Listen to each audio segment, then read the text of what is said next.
नमस्कार दोस्तों, जय हिंद, वंदे मातरम। सभी प्यारे मित्रों का वेलकम, अभिनंदन है। शिक्षक भर्ती के channel Jaiswal coaching centre powered by शिक्षा ही प्रकाश है। दोस्तों, मैं आपके साथ जायसवाल सर। दोस्तों, बात करेंगे पर्यावरण के ईवीएस के एनसीईआरटी का पूरा निचोड़ की बात कर रहे हैं।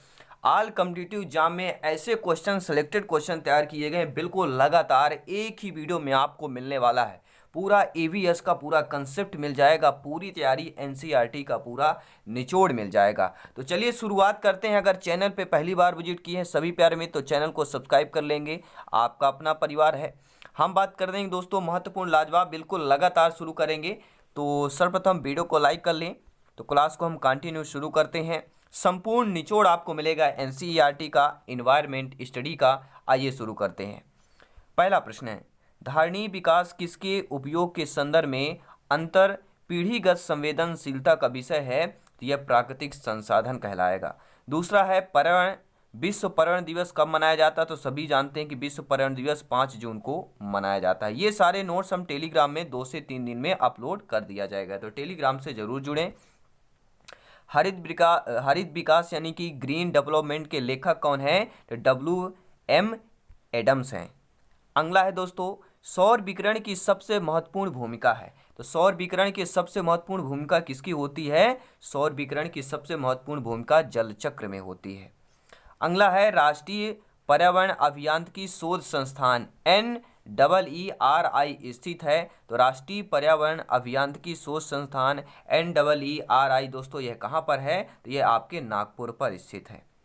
अगला है, पहला जो पृथ्वी शिखर सम्मेलन कहाँ हुआ था? तो पहला पृथ्वी शिखर सम्मेलन आपके रियो डी जेनेरो पर हुआ था। पृथ्वी के चारों ओर गैसों के समूह को क्या कहते हैं? तो पृथ्वी के चारों ओर गैसों के समूह को वायुमंडल कहते हैं। अगला है, वायु एक क्या है? तो वायु एक क्या आपका मिश्रण है। कई बार आपके एग्जाम में आता है, कॉम्पिटिटिव एग्जाम में, कि वायु एक क्या है? तो आपका जवाब होना चाहिए वायु एक क्या है? एक मिश्रण है। अब देखते हैं अगला प्रश्न, शुष्क हवा में नाइट्रोजन की मात्रा कितनी होती है? तो शुष्क हवा में नाइट्रोजन की मात्रा जो है 78% होती है। नोबल गैसों में कौन सी गैस वायु में नहीं पाई जाती है? तो नोबल जो गैसें होती हैं उसमें रेडान जो वायु गैस नहीं पाई जाती है। अगला प्रश्न है, हवा में जिस गैस की मात्रा सबसे अधिक है वह कौन है? तो नाइट्रोजन है। जैसे हमने पिछले ही बात किया, 78% लगभग आपके हवा में सबसे ज़्यादा अधिक गैस हमारी नाइट्रोजन है। यदि पृथ्वी पर पाई जाने वाली वनस्पतियां, पेड़ पौधे समाप्त हो जाएं तो किस गैस की कमी होगी? तो आपके ऑक्सीजन यानी कि O2 की कमी होगी। अगला प्रश्न है, अपक्षय का विचार संबंधित है। तो अपक्षय का विचार एक प्राकृतिक क्रिया जो चट्टानों को सूक्ष्म कणों में विभक्त करती है, यह हमारा अपक्षय का विचार संबंधित हो जाएगा। अगला है, यूएनईपी दिया गया है, ठीक है। यूएनईपी का मुख्यालय कहाँ पर है? तो ये दोस्तों यूएनईपी का मुख्यालय नैरोबी पर है। विश्व मौसम विज्ञान संगठन का मुख्यालय कहाँ पर है? तो विश्व मौसम विज्ञान का संगठन का मुख्यालय आपके जिनेवा पर है। ग्रीन फीस इंटरनेशनल का मुख्यालय स्थित है। तो ग्रीन फीस इंटरनेशनल का मुख्यालय एम्स्टर्डम पर आपका स्थित है। अगला प्रश्न है, ईपीए का पूर्ण रूप क्या है? तो ईपीए का पूर्ण रूप क्या होता है? इन्वायरमेंटल प्रोटेक्शन एजेंसी होता है।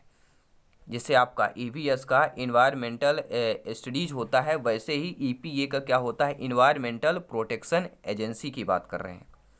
एनईए से क्या आशय है? तो एनईए से आशय है नेशनल एनवायरमेंट अथॉरिटी का आशय हो जाएगा। इको मार्क उन भारतीय उत्पादों को दिया जाता है, जो एक इको मार्क होता है तो किन भारतीय उत्पादों को दिया जाता है? तो पर्यावरण के प्रति मैत्रीपूर्ण हो, ऐसे उत्पादक, भारतीय उत्पाद जो पर्यावरण के प्रति मैत्रीपूर्ण हो, उसे क्या दिया जाता है? इको मार्क दिया जाता है। अगला प्रश्न है, पर्यावरण अनुकूलन उपभोक्ता उत्पादों को चिन्हित करने के लिए सरकार ने आरंभ किया। तो सरकार ने इको मार्क आरंभ किया। प्रश्न आ सकता है कि पर्यावरण अनुकूलन उपभोक्ता उत्पादों को चिन्हित करने के लिए सरकार ने आरंभ किया, किसका आरंभ किया? तो सरकार ने एसआई मार्क, इको मार्क, कई ऑप्शन दे जाएंगे। तो आपका क्या हो जाएगा? यहाँ पे इको मार्क करना है आपको, क्योंकि पर्यावरण से संबंधित आपका इको मार्क हो जाएगा। धारणीय कृषि की बात करते हैं, सस्टेनेबल एग्रीकल्चर का अर्थ क्या है? धारणीय कृषि का अर्थ होता है भूमि का इस प्रकार प्रयोग कि उसकी गुणवत्ता अक्षुण्ण बनी रहे। अगला प्रश्न है, प्राकृतिक कृषि का अन्वेषक कौन है? तो प्राकृतिक कृषि का जो अन्वेषक है वह दोस्तों मसानोबु फुकुओका की बात करेंगे। बहुत बार आपके कॉम्पिटिटिव एग्जाम में पूछा जाता है। भारत के राज्यों में से किसने हाल ही में हरित गृह कृषि ग्रीन हाउस फार्मिंग प्रारंभ की है? तो वह आपका पंजाब राज्य की बात करेंगे। पारिस्थितिकी तंत्र की संकल्पना को प्रस्तावित किया था? तो पारिस्थितिकी तंत्र की संकल्पना को किसने प्रस्तावित किया? तो आपके टांसले ने प्रस्तावित किया था। सभी प्यारे मित्र नीचे कमेंट बॉक्स करते रहें, फीडबैक करते रहें, क्योंकि यहाँ पर सिलेक्शन सर्वोपरि है। बात कर रहे हैं शिक्षा के चैनल की बात कर रहे हैं। सभी लोग जानते हैं, आप लोग ज्ञानी हैं, सर्वज्ञ व्याख्याता हैं, कि आप शिक्षा का जितना ज़्यादा प्रचार प्रसार होगा, शेयर करेंगे, ज्ञान उतना ही बढ़ता है। तो लाइक शेयर करते रहें, सपोर्ट करते रहें। बात करेंगे अगले प्रश्न की कि पारिस्थितिकी निशे यानी आला की संकल्पना को प्रतिपादित किया था? तो पारिस्थितिकी आला की संकल्पना को प्रतिपादित ग्रीनले ने किया था। अगला प्रश्न है, एक मनुष्य के जीवन को पूर्ण रूप से धारणीय करने के लिए आवश्यक न्यूनतम भूमि को क्या कहते हैं? तो एक मनुष्य के जीवन को पूर्ण रूप से धारणीय करने के लिए आवश्यक न्यूनतम भूमि को पारिस्थितिकी पदछाप कहते हैं। अगला है कि कौन सा पारिस्थितिकी तंत्र पृथ्वी के सर्वाधिक क्षेत्र में फैला हुआ है? तो समुद्रिक तंत्र सर्वाधिक क्षेत्र में फैला हुआ है, लगभग आपका ठीक है, सभी लोग जानते हैं कि एक चौथाई भाग पर क्या है, 4 भाग में 1 भाग आपका स्थल है और 3 भाग में आपका जल है। तो भारत में पारिस्थितिक असंतुलन का प्रमुख कारण क्या है? जो हमारे पारिस्थितिक असंतुलन हो रहे हैं उसका प्रमुख कारण है वनों उन्मूलन की बात कर रहे हैं। अगला प्रश्न है, पारिस्थितिकी तंत्र यानी इकोसिस्टम में उच्चतम पोषण स्तर प्राप्त होता है? तो सर्वाहारी की बात करेंगे। तो पारिस्थितिकी तंत्र यानी इकोसिस्टम में उच्चतम पोषण स्तर प्राप्त होता है, सर्वाहारी को प्राप्त होता है। देखते दोस्तों अगला प्रश्न क्या पूछा जा रहा है। अगला प्रश्न है कि समुद्री वातावरण में मुख्य प्राथमिक उत्पादक होते हैं? तो समुद्री वातावरण में मुख्य प्राथमिक उत्पादक, ये भी ध्यान देना है। तो समुद्री वातावरण में जो प्राथमिक उत्पादक होते हैं मुख्य रूप से वह क्या होते हैं? फाइटोप्लैंक्टन्स होते हैं, नोट कर लेंगे। अगला प्रश्न है, एक घास स्थलीय पारिस्थितिकी तंत्र के खाद्य श्रृंखला में विभिन्न घटकों का सही क्रम क्या होता है? तो पहले घास होगा, फिर टिड्डा, फिर मेढक, फिर सर्प, फिर बाज आएगा। तो ये एक श्रृंखला होती है, एक घास स्थलीय पारिस्थितिकी तंत्र की खाद्य श्रृंखला। ध्यान दीजिएगा क्या कह रहा है, एक घास स्थलीय पारिस्थितिकी तंत्र की खाद्य श्रृंखला, ये हो जाएगी, नोट कर लेंगे सभी प्यारे मित्र। अगला प्रश्न है, बिल्कुल लगातार पूरी तैयारी होगी, हर एक कंसेप्ट को यहाँ पे सबमिट किया गया जो आपके एग्जाम में पूछे जाते हैं, अदर कॉम्पिटिटिव एग्जाम में पूछे गए क्वेश्चन है, सारे क्वेश्चन सारे प्रश्नों का कंबाइंड किया गया। पूरी तैयारी, जोरदार तैयारी, सिलेक्शन वाली तैयारी चल रही, तो वीडियो को कंटिन्यू बने रहें, हर एक क्वेश्चन अटेंड करते रहें। दोस्तों अगला प्रश्न है, जीव भार का पिरामिड किस परिस्थिति तंत्र में उलट जाता है? तो जीव भार का पिरामिड जो होता है तालाब परिस्थिति तंत्र में उलट जाता है। तो हम तालाब की बात करेंगे। वृक्षों में कौन पारिस्थितिकी मित्र नहीं है? तो यूकोलिप्टस जो होता है यह वृक्षों में क्या है? पारिस्थितिकी मित्र नहीं कहलाता है। वृक्षों में कौन सा वृक्ष पर्यावरणीय संकट माना जाता है? तो यूकेलिप्टिस वृक्ष है यह पर्यावरणीय संकट माना जाता है। दो भिन्न समुदायों के बीच संक्रांति क्षेत्र कहलाता है। तो दो भिन्न समुदायों के बीच इकोटोन संक्रांति क्षेत्र कहलाता है। सबसे स्थायी पारिस्थितिकी तंत्र कौन कहलाता है? तो समुद्री क्या होता है? सबसे स्थायी पारिस्थितिकी तंत्र कहलाता है। पारिस्थितिकी तंत्र में तत्वों के चक्रण को क्या कहते हैं? तो पारिस्थितिकी तंत्र में तत्वों को चक्रण को जैव भू रासायनिक चक्रण कहते हैं। पारिस्थितिकी स्थायी मितव्ययिता यह किस आंदोलन का नारा है? तो पारिस्थितिकी स्थायी मितव्ययिता यह चिपको आंदोलन का नारा है। अगला है, जैव विविधता के नाश का कारण क्या है? तो जैव विविधता का जो नाश हो रहा है, क्षय हो रहा है, उसका कारण है जीवों के प्राकृतिक आवास की कमी, पर्यावरणीय प्रदूषण, वनों का नाश। अगला देखिएगा, कौन सा कारक जैव विविधता के ह्रास के लिए सर्वाधिक महत्वपूर्ण कारक है? तो ऐसा कारक जो जैव विविधता के ह्रास के लिए सर्वाधिक महत्वपूर्ण कारक है वह प्राकृतिक वास का विनाश की बात कर रहे हैं। सभी प्यारे मित्र कमेंट करेंगे जी हाँ, हर एक भाई बहन है गृहिणी का वेलकम, अभिनंदन है दोस्तों शिक्षक परिवार में, आपके टीटी परिवार में बात कर रहे हैं। जी हाँ, ये आपका एजुकेशन चैनल है, ये आपका शिक्षक का परिवार है, पावर्ड बाई शिक्षा ही प्रकाश है, ज्ञान देने का परिवार है, ज्ञान लेने का परिवार है, ज्ञान शेयर करने का परिवार है। अगला प्रश्न है, संयुक्त राष्ट्र संघ ने 2011-20 के लिए दशक निर्दिष्ट किया था। तो 2011 से लेके संयुक्त राष्ट्र संघ ने 2011 से लेके 2020 तक का जो दशक निर्दिष्ट किया है, दशक क्या होता है, 10 वर्षों का दशक कहलाता है। तो इस दशक को 11 से लेके 20 तक जैव विविधता दशक को निर्दिष्ट किया है। प्रश्न आ सकता है, बहुत ही इंपॉर्टेंट प्रश्न है। जैव विविधता दिवस कब मनाया जाता है? तो 29 दिसंबर को मनाया जाता है कई जगह पर, लेकिन जो ज़्यादातर है 22 मई को निर्धारित किया गया है। 22 मई को जैव विविधता दिवस मनाया जाता है, लेकिन अभी भी कुछ जगह क्या हो 29 दिसंबर को मनाया जाता है, लेकिन जो राइट ऑप्शन है वह 22 मई होगा। अगर 22 ऑप्शन नहीं है तो फिर आपका 29 दिसंबर ऑप्शन करना है। देखिए, अंतर्राष्ट्रीय जैव विविधता दिवस 2020 की थीम क्या थी, यह प्रश्न आ सकता है। बहुत ही इंपॉर्टेंट है कि अंतर्राष्ट्रीय जैव विविधता दिवस 2020 की थीम क्या थी, क्योंकि ये पिछला वर्ष है हमारा। तो our solution are in nature, यानी इस वर्ष की थीम प्रकृति के साथ भविष्य में जीवन को बेहतर बनाने के लिए आशा, एकजुटता और सभी स्तरों का एक साथ काम करने के महत्व पर केंद्रित। संयुक्त राष्ट्र संघ के महासचिव एंटोनियो गुटेरेस, ये भी ध्यान दीजिएगा, संयुक्त राष्ट्र संघ के महासचिव कौन है? तो एंटोनियो गुटेरेस। अब बात करते हैं अगले प्रश्न की कि भारतीय संसद द्वारा जैव विविधता अधिनियम पारित किया गया, तो दिसंबर 2000 में पारित किया गया। और जैव विविधता का अंतर्राष्ट्रीय कार्यालय कहाँ है? तो अंतर्राष्ट्रीय कार्यालय जैव विविधता का रोम पर है। ध्यान दीजिएगा, भारतीय संसद द्वारा जैव विविधता अधिनियम पारित किया गया दिसंबर 2002 में, और इसका अंतर्राष्ट्रीय कार्यालय रोम पर है। कौन सी ड्रग गिद्धों की समष्टि में ह्रास के लिए उत्तरदायी प्रतिवेदित की गई है? तो वह आपका है डिक्लोफिनेक सोडियम की बात करेंगे। भारतीय वन्य जीवन के संदर्भ में उड्डयन वल्गुल यानी फ्लाइंग फॉक्स क्या है? तो फ्लाइंग फॉक्स क्या है? यहाँ पे चमगादड़ की बात करेंगे। भारतीय वन्य जीवन के संदर्भ में उड्डयन वल्गुल या फ्लाइंग फॉक्स किसे कहते हैं? चमगादड़ को कहते हैं। दोस्तों, बात करेंगे अगले प्रश्न की, डुगोंग नामक समुद्री जीव जो कि विलोपन की कगार पर है, वह स्तनधारी मैमल नाम है आपका। अगला प्रश्न है, भारत में जैव विविधता के ताप स्थल या हॉट स्पॉट क्या कहलाते हैं? तो भारत में जैव विविधता के ताप स्थल या हॉट स्पॉट पूरी हिमालय व पश्चिमी घाट के इलाके स्थल कहलाते हैं। जैव विविधता के संदर्भ में भारत में कौन सा क्षेत्र हॉट स्पॉट माना जाता है? तो अंडमान निकोबार द्वीप समूह माना जाता है।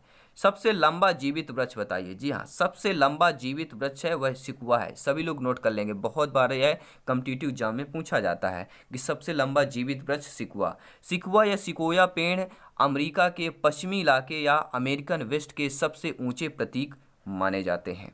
अगला है, जैव सुरक्षा यानी बायो सेफ्टी का कार्टाजेना प्रोटोकॉल केंद्रीय मंत्रालयों में से कौन सा कार्यान्वित करता है? तो पर्यावरण एवं वन मंत्रालय कार्यान्वित करता है।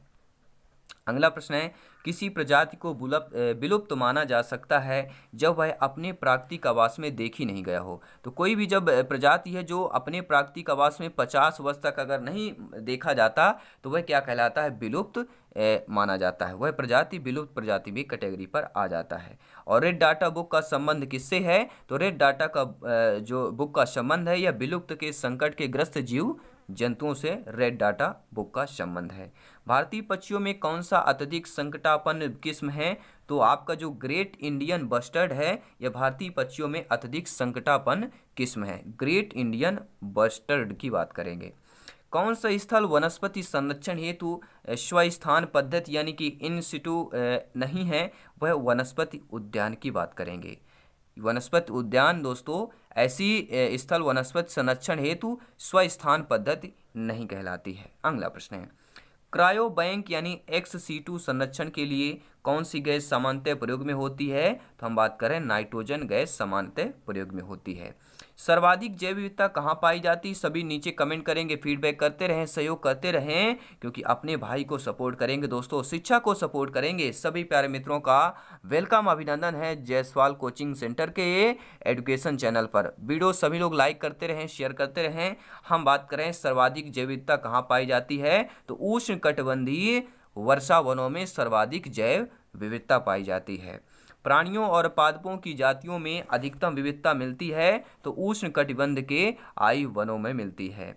सर्वाधिक जैव विविधता पाई जाती है, तो सर्वाधिक जैव विविधता शांत घाटी में पाई जाती है। शांत घाटी किस राज्य पर है? तो शांत घाटी सभी लोग जानते हैं, बहुत बार एग्जाम में पूछा गया है, तो शांत घाटी केरल राज्य पर है। फलों की घाटी दोस्तों कहाँ पर है? तो सभी लोग जान लीजिए, फलों की घाटी हम बात कर रहे हैं उत्तराखंड की बात कर रहे हैं। और प्रश्न आ गया कि वेलेंटाइन नहीं है, कंफ्यूज नहीं करना है।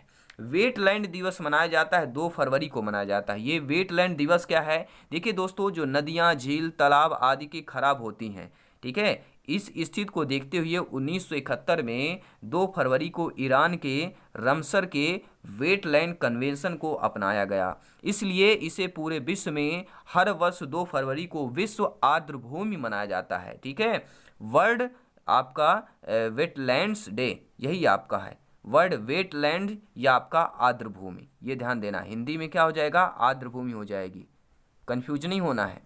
इंग्लिश में भी आ सकता है, हिंदी में भी। तो वेटलैंड दिवस 2 फरवरी को, आर्द्र भूमि दिवस 2 फरवरी को मनाया जाता है।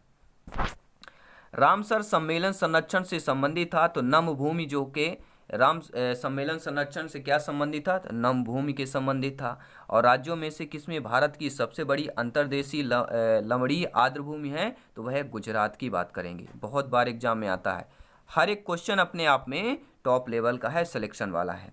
जीवमंडल आरक्षित परिरक्षण क्षेत्र संबंधित है, तो यह दोस्तों आपके आनुवंशिक विभिन्नता से संबंधित हो जाएगा। कौन सा एक प्रवाल विरंजन का सबसे अधिक प्रभावी कारक है? तो सागरीय जल के समान तापमान में वृद्धि का हो जाएगा।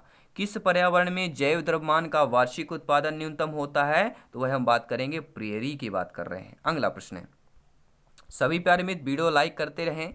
जितने मेरे प्यारे भाई बहन हैं एजुकेशन चैनल पर पहली बार विजिट कर रहे हैं, सब्सक्राइब करते रहें, फीडबैक करते रहें, सपोर्ट करते रहें। हम बात करें टूमारोज बायोडाइवर्सिटी पुस्तक के या लेखक या लेखिका हैं, तो वंदना शिवा बात करेंगे। टूमारोज बायोडाइवर्सिटी पुस्तक के की लेखक या लेखिका वंदना शिवा हो जाएगा। ग्रीन हाउस प्रभाव क्या है? तो गैसों के वायुमंडल में जमा होने से पृथ्वी के वातावरण का गर्म होना ही ग्रीन हाउस प्रभाव कहलाता है। ग्रीन हाउस गैसों की संकल्पना की थी, तो ग्रीन हाउस गैस की संकल्पना किसने की थी? तो जोसेफ फोरियर ने की थी। अगला है कि कौन सी प्राकृतिक रूप में पाई जाने वाली ग्रीन हाउस गैस सर्वाधिक ग्रीन हाउस इफेक्ट करती है? वह हम बात कर रहे हैं CO2 कार्बन डाइऑक्साइड की बात कर रहे हैं। 50 से अधिक देशों द्वारा समर्थित संयुक्त राष्ट्र का मौसम परिवर्तन समझौता कब प्रभावी हुआ था? तो 21 मार्च 1994 को प्रभावित हुआ था। क्या है? 50 से अधिक देशों द्वारा समर्थित संयुक्त राष्ट्र का मौसम परिवर्तन समझौता कब प्रभावी हुआ? 21 मार्च 1994 को प्रभावी हुआ। कार्बन क्रेडिट का दृष्टिकोण किससे शुरू हुआ था? तो कार्बन क्रेडिट का दृष्टिकोण क्योटो प्रोटोकॉल से शुरू हुआ था। अगला है कि आज कार्बन डाइऑक्साइड यानी CO2 के उत्सर्जन में सर्वाधिक योगदान करने वाला कौन है? तो अमेरिका की बात करेंगे। यहाँ 2 प्रकार टाइप के प्रश्न आते हैं, तो दोनों प्रश्नों को हम पूरा क्लियर करेंगे कि एडगर डेटाबेस के अनुसार विश्व में सबसे अधिक कार्बन डाइऑक्साइड गैस का उत्सर्जन करने वाला देश चीन है, जबकि सर्वाधिक प्रति व्यक्ति कार्बन डाइऑक्साइड गैस का उत्सर्जन करने वाला देश अमेरिका है। तो अगर गहराई से पूछा जाएगा, प्रति व्यक्ति में आएगा अमेरिका है, और अगर विश्व में अधिक कार्बन डाइऑक्साइड गैस का उत्सर्जन करने वाला देश चीन में आता है, और प्रति व्यक्ति में आपका क्या जाता है? अमेरिका आ जाता है। अगला प्रश्न है, कौन सी गैस वैश्विक उष्णता या ग्लोबल वार्मिंग के लिए उत्तरदायी है? तो कार्बन डाइऑक्साइड और मीथेन, CO2 और CH4, ये जो दोनों गैसें हैं ये दोस्तों वैश्विक उष्णता या ग्लोबल वार्मिंग के लिए उत्तरदायी गैसें हैं। अगला है कि वैश्विक ऊष्मन उत्सर्जन के कारण होता है, तो यह कार्बन डाइऑक्साइड के कारण होता है। अगला है भूमंडलीय ऊष्मन की आशंका वायुमंडल में बढ़ती हुई सांद्रता के कारण बढ़ रही है, ये कार्बन डाइऑक्साइड की सांद्रता के कारण बढ़ रही है। कौन एक सर्वाधिक भंगुर पारिस्थितिकी तंत्र है जो वैश्विक तापमान द्वारा सबसे पहले प्रभावित होगा? तो वह है आर्कटिक एवं ग्रीनलैंड हिमचादर की बात करेंगे। वायु में कार्बन डाइऑक्साइड की बढ़ती हुई मात्रा में वायुमंडल का तापमान धीरे धीरे बढ़ रहा है, क्योंकि कार्बन डाइऑक्साइड सौर विकिरण के अवरक्त अंश को अवशोषित करती है। अब बात करेंगे अगले प्रश्न की कि जुगाली करने वाले पशुओं से जिस ग्रीन हाउस गैस का निस्सरण होता है वह हम बात कर रहे हैं CH4 अर्थात मेथेन गैस की बात कर रहे हैं। अगला प्रश्न है, कौन सा विश्व का पहला देश है जिसने भूमंडलीय तापन के प्रतिकरण के लिए कार्बन टैक्स लगाने का प्रस्ताव रखा? वह है न्यूजीलैंड। नोट कर लीजिएगा, ऐसा विश्व का पहला देश जिसने भूमंडलीय तापन के प्रतिकरण के लिए कार्बन टैक्स लगाने का प्रस्ताव रखा, हम बात कर रहे हैं न्यूजीलैंड की बात कर रहे हैं। सभी प्यारे मित्र कमेंट करेंगे। ओजोन परत मुख्यतः जहां अवस्थित है रहती है वह हमारा स्ट्रेटोस्फियर या आपका समताप मंडल कहलाता है। ओजोन परत पृथ्वी के समताप मंडल या स्ट्रेटोस्फियर के निचले भाग में पृथ्वी की सतह के ऊपर लगभग 10 से लेके 50 किलोमीटर तक की दूरी पर पाया जाता है, और यह सूर्य की अल्ट्रावायलेट किरणों को पृथ्वी तक आने से रोकती है, और इसकी मोटाई मौसम और भौगोलिक दृष्टि से बदलती रहती है। अगला प्रश्न है कि ओजोन परत पृथ्वी से करीब कितनी ऊंचाई पर है? तो ओजोन परत पृथ्वी से 20 किलोमीटर की ऊंचाई पर है। वायुमंडल में ओजोन परत किससे जीवन रक्षा करती है? तो वायुमंडल में ओजोन परत पराबैंगनी किरणों से रक्षा करती है। कौन सी गैस ओजोन परत के अवक्षय के लिए उत्तरदायी है? तो हम बात कर रहे हैं CFC की बात कर रहे हैं, क्लोरोफ्लोरोकार्बन की बात कर रहे हैं। जी हाँ, CFC गैस ओजोन परत के अवक्षय के लिए उत्तरदायी है। अगला प्रश्न है, फ्रिजों में कौन सी गैस भरी जाती है? देखिए, फ्रिजों में आपके ammonia gas, sulphur dioxide, carbon dioxide, difluoromethane प्रमुख गैसें हैं जिनका प्रयोग प्रशीतन के रूप में होता है। ग्रीन हाउस गैस में से ऐसी कौन सी है जिसके द्वारा टोपोस्फियर में ओजोन प्रदूषण नहीं होता है? तो वह बात करेंगे कार्बन मोनोऑक्साइड CO की बात कर रहे हैं। अगला प्रश्न है कि ओजोन छिद्र का निर्माण सर्वाधिक है? तो ओजोन छिद्र का निर्माण दोस्तों अंटार्कटिका के ऊपर जो है सर्वाधिक पर है। ओजोन छिद्र का जो निर्माण है वह अंटार्कटिका के ऊपर सर्वाधिक रूप पर है।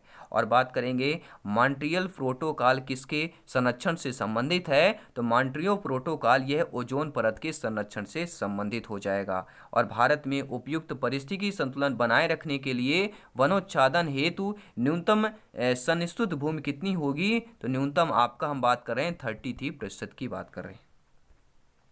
राष्ट्रीय वन नीति में भारत के कुल भौगोलिक क्षेत्र में कितने प्रतिशत पर वन रखने का लक्ष्य है? तो हम बात कर रहे हैं 1/3 पर बात कर रहे हैं। जी हाँ, राष्ट्रीय वन नीति के अनुसार भारत में कुल भौगोलिक क्षेत्र में कितने प्रतिशत पर वन रखने का लक्ष्य है? 1/3 पर, 1/3 पर।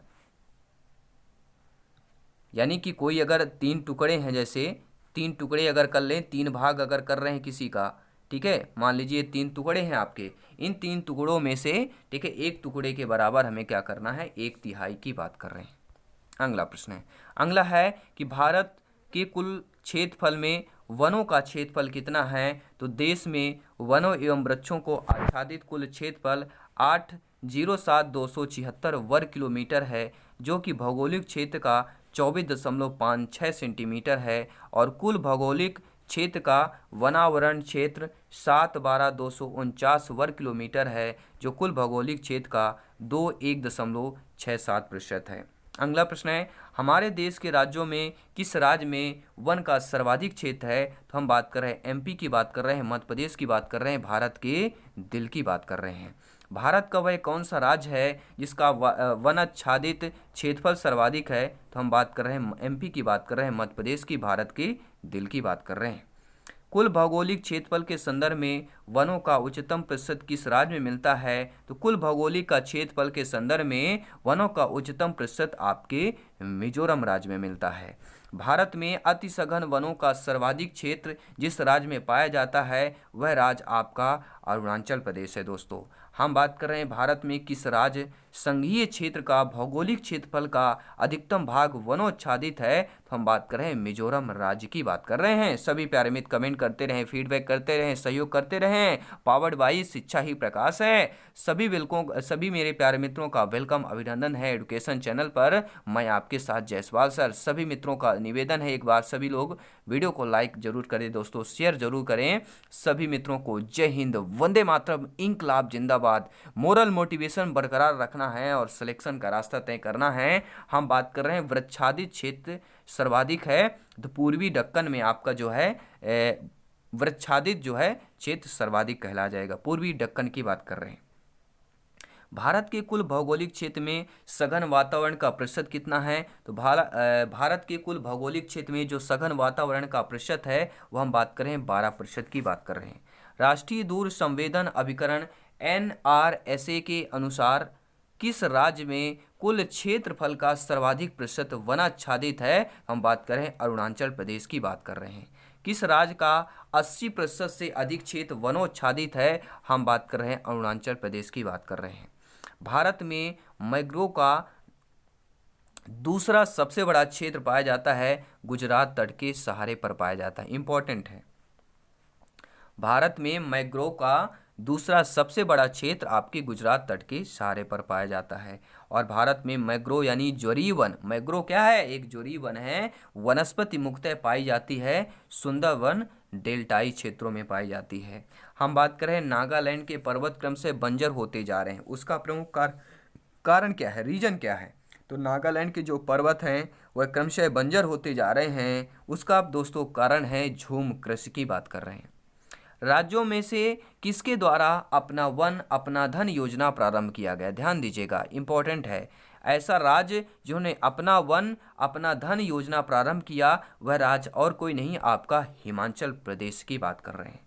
भारत में वन्य जीव संरक्षण अधिनियम किस वर्ष लागू किया गया? तो भारत में वन्य जीव संरक्षण अधिनियम जो वर्ष लागू किया गया कब से? 1972 की बात कर रहे हैं। भारत सरकार ने 1972 में भारतीय वन्य जीव संरक्षण अधिनियम पारित किया था और इसका मकसद वन्य जीवों के अवैध शिकार, मांस और खाल के व्यापार पर रोक लगाना था और इसे वर्ष 2003 में संशोधित किया गया। तो भारत सरकार ने 1972 को भारतीय वन्य जीव संरक्षण अधिनियम पारित किया और इसका संशोधन कब किया? तो इसको संशोधित 2003 में किया था। अगला प्रश्न है, भारतीय वन्यजीव संस्थान कहाँ है? तो भारतीय वन्यजीव का संस्थान सभी प्यारे मित्र जानते हैं, देहरादून की बात कर रहे हैं। विश्व के वन्यजीव भारत में पाए जाते हैं, विश्व के वन्यजीव भारत में 5% पाए जाते हैं। भारत की सबसे बड़ी मछली, तो भारत की सबसे बड़ी मछली व्हेल शार्क है। और बात कर रहे हैं वर्ल्ड वाइल्ड लाइफ फंड की बात कर रहे हैं, WWF का प्रतीक कौन सा जानवर है? तो ज्वाइंट पांडा की बात करेंगे। जी हाँ, WWF world wild life fund का प्रतीक कौन सा जानवर है? तो ज्वाइंट पांडा आपका यह प्रतीक है। अगला दोस्तों है, हम घड़ियाल की बात करेंगे। गैवी एलिस बहुतायत में पाया जाता है, तो घड़ियाल बहुतायत में आपके गंगा में पाया जाता है। और किस देश में कुल सर्वाधिक प्रतिशत वनोच्छादित है? तो हम बात कर रहे हैं सूरीनाम की बात कर रहे हैं। चिपको आंदोलन मूल रूप से किसके विरुद्ध था? तो चिपको आंदोलन मूल रूप से वन कटाई के विरुद्ध था। पगमार्क तकनीक का प्रयोग किया जाता है। देखिए, पगमार्क तकनीक का प्रयोग विभिन्न वन पशुओं की जनसंख्या के आकलन के लिए किया जाता है। वनहास का मुख्य कारण क्या है? तो वनहास यानी वन की कमी का मुख्य कारण औद्योगिक विकास है। क्या हो जाएगा यहाँ पर? आपका औद्योगिक विकास हो जाएगा। सभी नोट करते जाएंगे, फीडबैक करते जाएंगे। अगला प्रश्न है कि राजीव गांधी वन्य जीव संरक्षण पुरस्कार दिया जाता है। तो राजीव गांधी वन्य संरक्षण पुरस्कार शैक्षिक तथा शोध संस्थाओं, वन एवं वन्य जीव अधिकारियों को, वन्य जीव संरक्षकों को दिया जाता है। तो एक बार और रिपीट करेंगे, राजीव गांधी वन्य जीव संरक्षण पुरस्कार दिया जाता है, शैक्षिक तथा शोध संस्थाओं को दिया जाता है, वन एवं वन्य जीव अधिकारियों को दिया जाता है और वन्य जीव संरक्षकों को दिया जाता है। अगला प्रश्न आपकी स्क्रीन पर है कि अमृता देवी स्मृति पुरस्कार जिसके लिए दिया जाता है वह है वन एवं वन्य जीव की सुरक्षा के लिए। तो अमृता देवी स्मृति पुरस्कार जो दिया जाता है वह वन एवं वन्य जीव सुरक्षा के लिए दिया जाता है। और भारत के अधिकांश वन्य जीव संरक्षित क्षेत्र घिरे हुए हैं, तो घनों जंगलों से घिरे हुए हैं। अगला प्रश्न है कि भारत में आज ऐसे कितने राष्ट्रीय उद्यान हैं जिन्हें देश के वन्य प्राणियों की सुरक्षा के लिए बनाया गया है? तो वर्तमान में 104 राष्ट्रीय उद्यान हैं। और सबसे ज़्यादा अगर राष्ट्रीय उद्यान की बात करेंगे जो वन्य प्राणियों की सुरक्षा के लिए बनाया गया है, तो मध्य प्रदेश में सबसे ज़्यादा 19 आपके वन्य प्राणी सुरक्षा यानी कि बात करेंगे राष्ट्रीय उद्यान हैं, और टोटल 104 2019 में थे। सरकार की बाघ परियोजना का उद्देश्य क्या है? तो भारतीय बाघ को समाप्त होने से बचाना ही सरकार बाघ परियोजना का उद्देश्य है। बात कर रहे हैं भारत में प्रोजेक्ट टाइगर का प्रारंभ किया गया था, तो प्रोजेक्ट टाइगर का प्रारंभ 72 और 73 में किया गया था। ठीक है, भारत का सर्वप्रथम राष्ट्रीय उद्यान कौन सा है? तो भारत का सर्वप्रथम राष्ट्रीय उद्यान जो बना वह कॉर्बेट राष्ट्रीय उद्यान बना था। और राजीव गांधी नेशनल पार्क दोस्तों कहाँ पर है? तो राजीव गांधी नेशनल पार्क आपके और कहीं नहीं, आपके भारत देश के कर्नाटक राज्य पर है। और बात कर रहे हैं पेरियार गेम अभयारण्य दोस्तों, यह कहाँ पर है? तो सभी लोग जानते हैं पेरियार गेम अभयारण्य प्रसिद्ध जंगली हाथियों के लिए है। और बात कर रहे हैं बेतला पार्क कहाँ पर है? तो बेतला पार्क आपके और के नहीं, झारखंड के राज्य पर है। और भारत में सबसे बड़ा बाघ आवास पाया जाता है। प्रश्न आ गया कि सबसे बड़ा बाघ आवास भारत में किस राज्य पर है? तो आपका जवाब आंध्र प्रदेश होना चाहिए। और कौन सा है? नागार्जुन श्री सैलम अभयारण्य भारत का सबसे बड़ा टाइगर रिजर्व है और यह आंध्र प्रदेश में है। यह 5 जिलों नालगोंडा, महबूबनगर, कुर्नूल, प्रकाशम और गुंटूर जिलों में फैला हुआ है। और हम बात कर रहे हैं दोस्तों Nagarjuna Sagar Srisailam tiger reserve Bharat का सबसे बड़ा बाघ अभयारण्य है। अगला प्रश्न है कि आपका दिया गया है कि एशियाटिक बब्बर शेर, जी हाँ, एशियाटिक लायन का निवास कहाँ है? तो आपकी गिरवन पर है, आपको गिरवन पर राइट ऑप्शन करना है। हम बात कर रहे हैं दोस्तों जीवमंडल आरक्षित परिरक्षण की क्षेत्र की बात कर रहे हैं। तो जीवमंडल आरक्षित परिरक्षण क्षेत्र आपका आनुवांशिक विभिन्नता कहला जाएगा। और बात कर रहे हैं नंदा देवी जीवमंडल किस राज्य पर है? तो आपके उत्तराखंड राज्य पर नंदा देवी क्या है, जीवमंडल किस राज्य पर है? तो आपका जवाब उत्तराखंड की होना चाहिए। और बात कर रहे हैं कौन एक विश्व धरोहर स्थल यानी कि वर्ल्ड हेरिटेज साइट घोषित किया गया है? तो नंदा देवी जैवमंडल आरक्षित क्षेत्र को विश्व धरोहर स्थल यानी कि वर्ल्ड हेरिटेज साइट घोषित किया गया है, नंदा देवी जैवमंडल आरक्षित क्षेत्र को। 5 मौसमों का बाग स्थित है। तो 5 मौसमों का बाग दोस्तों महरौली के समीप स्थित है। और कौन से राष्ट्रीय उद्यान अभयारण्य को विश्व प्राकृतिक धरोहर के नाम से जाना जाता है? वह विश्व प्राकृतिक धरोहर जिस राष्ट्रीय उद्यान अभयारण्य को जाना जाता है वह केवलादेव राष्ट्रीय उद्यान घाना की बात करेंगे।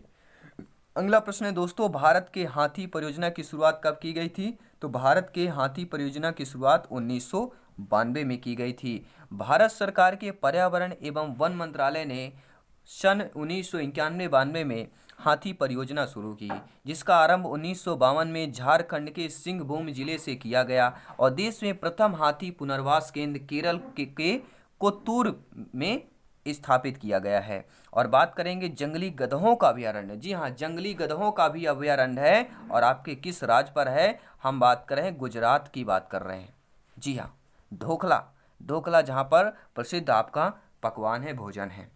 एक सींग वाला गैंडा किस प्रदेश में पाया जाता है? सभी लोग जानते हैं एक सींग गैंडा जो है आपके पश्चिम बंगाल और असम में पाया जाता है। सबसे ज़्यादा असम मशहूर आपके पश्चिम बंगाल में भी पाया जाता है। और बात करेंगे अभयारण्य सेंचुरी राइनो के लिए जाना जाता है, वह काजीरंगा की बात करेंगे। Kaziranga is the best option is the right answer. बात करेंगे अगले प्रश्न की, गैंडे को पुनर्वसित करने का कार्य किस राष्ट्रीय उद्यान में चल रहा है? तो वह दुधवा राष्ट्रीय उद्यान में चल रहा है। किसको? गैंडे को पुनर्वासित करने का कार्य। अगला है दोस्तों कि गिर के शेरों को रखे जाने हेतु किस राष्ट्रीय पार्क या अभयारण्य का चयन किया गया है? तो पालपुर कूना को चयन किया गया है। और ये कूनो राष्ट्रीय उद्यान की बात करेंगे तो भारत के मध्य प्रदेश राज्य में एक संरक्षित क्षेत्र है जिसे सन 2018 में राष्ट्रीय उद्यान का दर्जा दिया गया और इसकी स्थापना 1981 को एक वन अभयारण्य के रूप में की गई थी। यह राज्य के दोस्तों श्योपुर या मुरैना जिले में आपका विस्तारित है। अगला दिया गया कि भारत के राज्यों में से किस में साइबेरियन सारस के लिए आदर्श प्राकृतिक निवास है? तो वह हम बात कर रहे हैं राजस्थान की बात कर रहे हैं। और बात कर रहे हैं सरिस्का एवं रणथंभौर किन जानवरों के लिए संरक्षित है, तो वह आपके बाघ के जानवरों के लिए संरक्षित है। और बात कर रहे हैं बाघों का प्रमुख रिजर्व सरिस्का किस राज्य पर स्थित है, तो हम बात कर रहे हैं राजस्थान राज्य पर स्थित है। सलीम अली राष्ट्रीय उद्यान कहाँ पर है, तो JNK अर्थात जम्मू एंड कश्मीर पर दोस्तों सलीम अली राष्ट्रीय उद्यान पर स्थित है। सलीम अली आपको दो नाम दिख रहे हैं और जम्मू कश्मीर ये भी दो नाम है, तो आपको एक फैक्ट भी पता चल गया। और भारत का प्रथम तितली उद्यान कहाँ पर है, तो भारत का प्रथम तितली उद्यान पूछा जाए तो वन्नरघट्टा जैविकी उद्यान, जो कि आपके बेंगलुरु की बात करेंगे। बात कर रहे हैं दोस्तों अस्कोट वन्यजीव सेंचुरी जिस जनपद में है वह जनपद पिथौरागढ़ है। देखिए अभी आपका जिला पूछा जाता था, राज्य पूछा जाता था, लेकिन जनपद भी पूछा जाएगा, तो नोट कर लेना है अस्कोट वन्यजीव सेंचुरी जिस जनपद पर है वह आपका पिथौरागढ़ जनपद कहलाएगा। और बात कर रहे हैं काजीरंगा किसके लिए प्रसिद्ध है, तो काजीरंगा आपका एक गैंडे के लिए प्रसिद्ध है। और असम में मानस अभयारण्य जाना जाता है, तो असम में जो मानस अभयारण्य है यह बाघों के लिए जाना जाता है। और बात कर रहे हैं कार्बेट राष्ट्रीय उद्यान अपना जल प्राप्त करता है, तो कार्बेट राष्ट्रीय उद्यान अपना जल कहाँ से प्राप्त करता है, तो रामगंगा नदी से प्राप्त करता है। बात कर रहे हैं बुक्सा बाघ परियोजना भारत के किस राज्य पर स्थित है, तो बुक्सा बाघ परियोजना भारत के पश्चिम बंगाल पर स्थित है। बात कर रहे हैं नीलगिरी की मेघ बकरियां पाई जाती हैं, तो नीलगिरी की मेघ बकरियां ध्यान दीजिएगा, नीलगिरी की मेघ बकरियां कहाँ पाई जाती हैं, तो आपके डरावली, जी हाँ डरावीकुलम राष्ट्रीय पार्क में पाई जाती हैं। और बात कर रहे हैं चिनार वन्यजीव विहार स्थित है, तो चिनार वन्यजीव जीव विहार स्थित है वह आपके केरल राज्य में स्थित है। चिनार वन्यजीव विहार केरल की बात कर रहे हैं। तमिलनाडु का पक्षी विहार कहाँ पर है, तो तमिलनाडु का पक्षी विहार आपके कौरीकिली पर स्थित है। और बात कर रहे हैं येलोस्टोन नेशनल पार्क स्थित है, तो येलोस्टोन नेशनल पार्क आपके और कहीं नहीं संयुक्त राज्य USA अमेरिका पर स्थित है। और पूछा जा रहा है ऊर्जा में से कौन सी जैविक मात्रा में सर्वाधिक उपयोग की जाती है, तो सर्वाधिक रूप में ऊर्जा सौर ऊर्जा को सर्वाधिक रूप में जैविक में उपयोग में लाया जाता है। सोलर एनर्जी यानी सौर ऊर्जा किससे प्राप्त होती है, तो सभी लोग जानते हैं सन अर्थात सूर्य से प्राप्त होती है। और बात कर रहे हैं अगले प्रश्न की। सभी प्यारे मित्र कमेंट करें, फीडबैक करें, लाइक करें, शेयर करें, सपोर्ट करें, सब्सक्राइब करें। बात कर रहे हैं दोस्तों ऊर्जा स्रोतों में कौन सा सर्वोत्तम पर्यावरण का अनुकूलन है, तो सौर सेल आपका सर्वोत्तम यहाँ पर अनुकूलन कहला जाएगा। और हम बात कर रहे हैं सभी प्यारे मित्र कमेंट करेंगे अगले प्रश्न की कि ऊर्जा के किस रूप में प्रदूषण की समस्या नहीं होती, तो ऊर्जा के सौर के रूप में समस्या यहाँ पर नहीं होती प्रदूषण की। और ऊर्जा संकट से क्या तात्पर्य है, ऊर्जा संकट का तात्पर्य होता है कोयला तथा पेट्रोलियम जैसे जीवाश्म ईंधन के समाप्त होने का खतरा, यही तात्पर्य हो जाएगा। और बात कर रहे हैं भारत में धारणीय विकास के दृष्टिकोण से विद्युत उत्पाद का सबसे अच्छा स्रोत कौन सा होगा, तो वह कहलाएगा जल विद्युत की बात कर रहे हैं। अगला प्रश्न है भारत में कौन नवीकरणीय ऊर्जा स्रोत सर्वाधिक संभाव्यता वाला है, तो वह आपका है सौर शक्ति की बात करेंगे। बात कर रहे हैं मानव जनित पर्यावरणीय प्रदूषण कहलाता है, तो एंथ्रोपोजेनिक एक ऐसा प्रदूषण है जो मानव जनित कहलाता है। और कोयला पेट्रोल डीजल आदि का दहन मूल स्रोत क्या कहलाता है, वायु प्रदूषण का मूल स्रोत कहलाता है। यानी प्रकाश रासायनिक धूम कोहरे से बनने के समय उत्पन्न होता है। जो प्रकाश रासायनिक धूम कोहरे होते हैं उनके बनने के समय क्या होता है, नाइट्रोजन ऑक्साइड उत्पन्न होता है। बात कर रहे हैं एशियाई भूरा बादल एशियन ब्राउ क्लाउड की बात कर रहे हैं 2002 अधिकांशतः कहाँ पर है, तो दक्षिण एशिया पर देखा गया था। बात करें अगले प्रश्न की अधिकतम ध्वनि प्रदूषण का कारण क्या होता है, तो समान परिस्थितियों में वातावरण में प्रदूषण उत्पन्न करने वाली गैस कार्बन मोनोऑक्साइड की बात करेंगे अधिकतम ध्वनि प्रदूषण का कारण। अधूरे प्रज्वलन के कारण मोटर कार एवं सिगरेट से निकलने वाली रंगहीन गैस को कार्बन मोनोऑक्साइड कहा जाता है। बात करेंगे प्रश्न की कि मोटर वाहनों से निकलने वाली एक मुख्य प्रदूषक गैस बताइए, वह आपकी कार्बन डाइऑक्साइड अर्थात हम कार्बन मोनोऑक्साइड अर्थात हम CO की बात कर रहे हैं। जी हाँ, मोटर वाहनों से निकलने वाली एक मुख्य प्रदूषक गैस आपकी कार्बन मोनोऑक्साइड CO की बात कर रहे हैं। और भूमिगत जल को दूषित करने वाले अजैविक प्रदूषण आपके आर्सेनिक कहलाएगा। और पूछा जा रहा है कि औद्योगिक मलबे से सर्वाधिक रासायनिक प्रदूषण होता है, तो हम बात कर रहे हैं चमड़ा उद्योग की बात कर रहे हैं। और अम्ल वृष्टि का कारण क्या है, तो अम्ल वृष्टि का कारण सल्फर डाइऑक्साइड हो जाएगा। और बात कर रहे हैं नाइट्रस ऑक्साइड फैला हुआ है, तो नाइट्रस ऑक्साइड किससे फैला था, तो जेट उड़ान से फैला था। और बात कर रहे हैं अम्ल वर्षा होने का कारण, यह रीजन क्या है, तो बादल के और जल एवं सफल डाइऑक्साइड, जी हाँ सल्फर, यहाँ पे सफल नहीं, यहाँ पे सल्फर लिया गया है। तो अम्ल वर्षा होने का कारण यह रीजन क्या है, तो बादल के जल एवं सल्फर डाइऑक्साइड प्रदूषकों के मध्य प्रतिक्रिया के फलस्वरूप आपका अम्ल वर्षा बनता है। और पूछा जाए कि अम्ल वर्षा होती है, तो अम्ल वर्षा कारखानों से होती है। और कौन सी गैस वायुमंडल में अम्लीय वर्षा की उत्पत्ति के लिए उत्तरदायी है, आपकी हम सल्फर डाइऑक्साइड SO2 की बात कर रहे हैं। बात करें किस देश में सर्वाधिक अम्लीय वर्षा होती है, तो सबसे ज़्यादा अम्लीय वर्षा आपके नॉर्वे देश पर होती है। नोट कर लीजिएगा। अंतर्राष्ट्रीय अम्ल वर्षा सूचना केंद्र स्थापित किया गया, तो मैनचेस्टर में स्थापित किया गया, बहुत ही इंपॉर्टेंट है। अंतर्राष्ट्रीय अम्ल वर्षा सूचना केंद्र स्थापित किया गया, मैनचेस्टर पर स्थापित किया गया। और कौन सी एक वायु प्रदूषक गैस है और जीवाश्म ईंधन के ज्वलन स्वरूप उत्पन्न होती है, तो वह आपकी सल्फर डाइऑक्साइड यानी कि हम बात करें SO2 की बात कर रहे हैं। फ्लाई ऐश एक प्रदूषक दहन उत्पादन है जो प्राप्त होता है जलने से। तो फ्लाई ऐश एक प्रदूषक दहन है, किसके जलने से प्राप्त होता है, कोल के या पत्थर के, कोयले के जलने से प्राप्त होता है।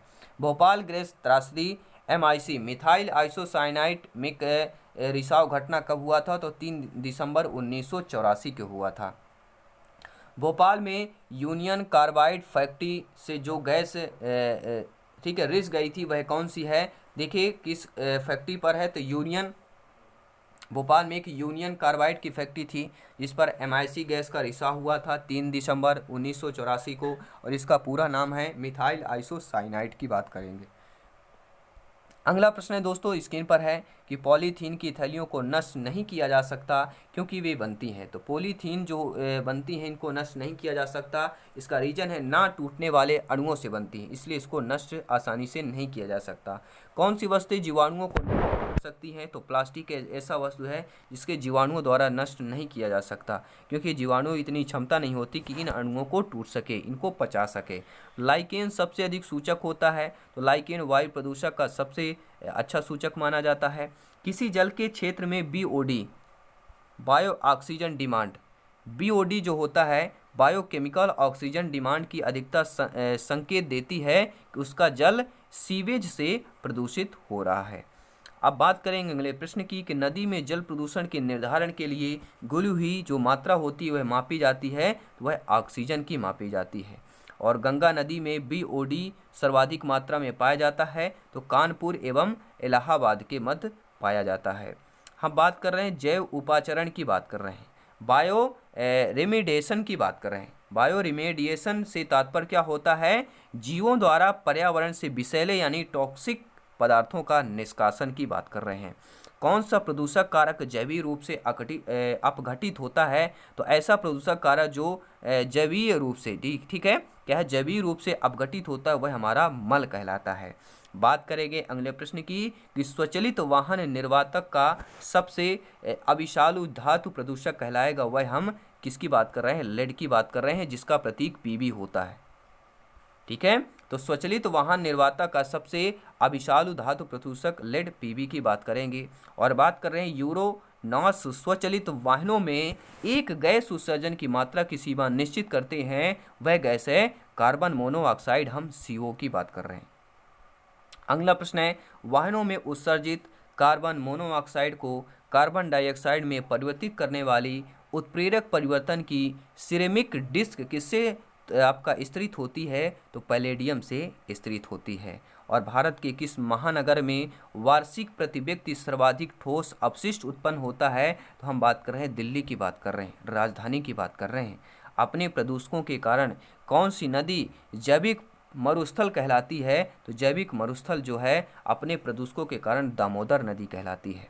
और बात कर रहे हैं धूल प्रदूषण को रोकने के लिए उपयुक्त वृक्ष कौन सा है, सीता अशोक कहलाता है। और बात करेंगे विश्व जल संरक्षण दिवस कब मनाया जाता है, तो 22 मार्च को विश्व जल संरक्षण दिवस मनाया जाता है। पानी की बर्बादी को रोकने, इसकी महत्ता को समझाने और लोगों को स्वच्छ जल मुहैया कराने के लिए हर साल 22 मार्च को विश्व जल दिवस के रूप में मनाया जाता है। और 1992 में रियो डी जेनेरो में आयोजित पर्यावरण तथा विकास पर संयुक्त राष्ट्र सम्मेलन के दौरान विश्व जल दिवस की पहल की गई थी। कब की गई थी? 1992 में रियो डी जेनेरो में आयोजित पर्यावरण तथा विकास पर संयुक्त राष्ट्र सम्मेलन के दौरान किया गया था। और कब? 22 मार्च की बात कर रहे हैं। अगला है पेयजल में संख्या प्रदूषण सर्वाधिक किस नगर पर है? तो आपके कोलकाता नगर पर है। और राष्ट्रीय गंगा नदी बेसिन प्राधिकरण का गठन किया गया तो फरवरी 2009 में किया गया था। और उत्तर प्रदेश में प्रथम बायोटेक पार्क स्थापित किया गया तो लखनऊ में। याद करिएगा, उत्तर प्रदेश में प्रथम बायोटेक स्थापित किया गया था। कब, कहाँ पर किया गया था? तो आपके लखनऊ में किया गया था, नवाबों के शहर पर किया गया था। प्रत्येक वर्ष दिए जाने वाले इंदिरा गांधी पर्यावरण पुरस्कार आधार होता है पर्यावरण के क्षेत्र में सार्थक योगदान का आधार होता है। जो व्यक्ति पर्यावरण के सार्थक क्षेत्र में योगदान देते हैं उन्हीं को ही इंदिरा गांधी पर्यावरण पुरस्कार दिया जाता है। और राजीव गांधी पर्यावरण पुरस्कार दिया जाता है श्रेष्ठतम योगदान के लिए, स्वच्छ प्रौद्योगिकी एवं विकास के योगदान के लिए दिया जाता है। ग्लोबल 500 पुरस्कार प्रदान किया जाता है पर्यावरण प्रतिरक्षा के लिए। ग्लोबल 500 या ग्लोबल 500 एक पुरस्कार होता है। ये कब दिया जाता है? पर्यावरण प्रतिरक्षा के लिए दिया जाता है। अगला प्रश्न है कि मेधा पाटकर का नाम किस आंदोलन के साथ जुड़ा हुआ है? तो मेधा पाटकर का नाम नर्मदा बचाओ आंदोलन के साथ जुड़ा हुआ है। विश्व परिवेश दिवस कब मनाया जाता है? तो 5 अक्टूबर को विश्व परिवेश दिवस मनाया जाता है। 5 जून को विश्व पर्यावरण दिवस मनाया जाता है। असल में सन 1972 में संयुक्त राष्ट्र संघ ने पर्यावरण और प्रदूषण पर स्टॉकहोम स्वीडन में एक अंतर्राष्ट्रीय स्तर पर पहला पर्यावरण सम्मेलन आयोजित किया था। और बात कर रहे हैं विश्व तंबाकू विरोध दिवस प्रतिवर्ष मनाया जाता है। तो विश्व तंबाकू विरोध दिवस प्रतिवर्ष 31 मई को मनाया जाता है। कब से प्रारंभ हुआ? 1987 से प्रारंभ हुआ था। कौन सा देश प्रत्येक मास के अंतिम यानी प्रत्येक महीने के अंतिम शनिवार को राष्ट्रीय स्वच्छता दिवस मनाया जाता है? वह देश आपका सियरा लियोन है। बात कर रहे हैं किस डायनोसोरस का कब्रिस्तान कहा जाता है? तो दोस्तों आपके मोंटाना यानी कि कनाडा में मोंटाना है जिसे डायनोसोरस का कब्रिस्तान कहा जाता है, क्योंकि यहाँ पे आज भी अवशेष पुरातत्व में अधिकतम मात्रा में मिलते हैं। बात करें केंद्रीय शुष्क क्षेत्र अनुसंधान संस्थान काजरी स्थित है, तो काजरी आपके हैदराबाद पर स्थित है। बात कर रहे हैं एक मार्क एक्ट भारत में लागू किया गया, तो एक मार्क एक्ट भारत में 1937 पर लागू हुआ गया था। ठीक है, भारत में जो है एक मार्क एक्ट कब लागू किया गया? 1937 में लागू किया गया था। और सदाबहार फल वृक्ष है, देखिए जो नीम आपके देवदार, पीलू, कपूर, नींबू और चीकू सदाबहार पेड़ों के कुछ उदाहरण हैं। इनके अलावा आपके चीड़, सरस यानी स्प्रूस और शनोबार जैसे अधिकतर कोणकारी वृक्ष भी सदाबहार वन होते हैं। देखिए सदाबहार वन वो होते हैं जो पत्ते अधिक समय के लिए नहीं गिरते हैं। इनके पत्ते क्या हमेशा हरे होते हैं। और जो पत्ते अगर गिरते हैं तो गिरने के साथ साथ इकट्ठा नहीं गिरते हैं, थोड़े थोड़े में गिरते हैं और फिर क्या नए पत्ते भी आ जाते हैं, तो पूरा एकदम से नहीं गिरते हैं। ये कहलाते हैं सदाबहार वन या सदाबहार वृक्ष कहलाते हैं।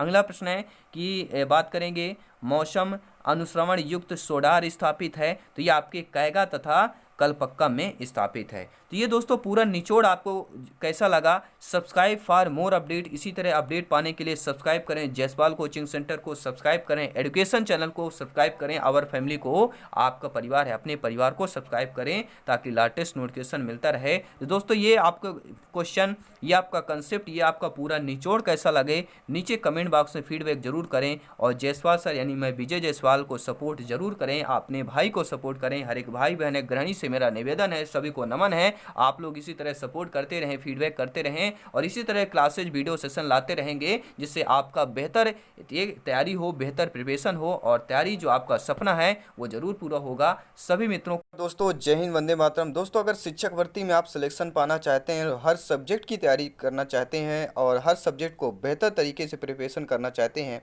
तो चैनल को जरूर विजिट कीजिए, क्योंकि यह शिक्षक भर्ती का चैनल है, आपका अपना परिवार है टीचर्स फैमिली।